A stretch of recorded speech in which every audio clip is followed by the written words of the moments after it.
pagkakaibahan ng cooperative farmers sa Association of Farmers. Kaya ano po yung masasabi nyo, ate? Ang association, samahan yan, tao pa rin yan. Samahan yan ng farmers. Katulad yan ng isang soda. Ang kooperatiba kasi, parang tindahan siya na ang member din doon, mga farmers.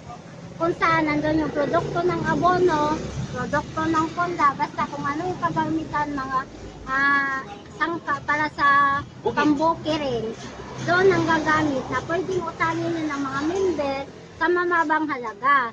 Pwede sila doon kukuha kasi member sila ng kooperatiba. Yan yung pagkakaiba sa kooperatiba at asosasyon. Ang asosasyon, tao lang siya, samahan, grupo. Ang kooperatiba, may produkto siya. Bakit naman po, ano ba yung Association of Farmers tapos pupunta sila sa kooperatiba? Ano? Association ng farmers kasi, para pa rin siya, sila pa rin yung, sila din yung pwedeng magiging member doon sa kooperatiba.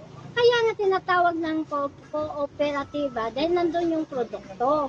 Ang association kasi, samahan yan. Sa bawat barangay. Oo. Ang cooperative May po, produktong, kalakip doon ang produkto. Kung saan, doon sila uutang, o doon nila kukunin, maninda yun, na makukuha nila sa mababang halaga. Pwede nilang doon sila uutangin. okay. Yan ang pagkakaiba. May produkto sa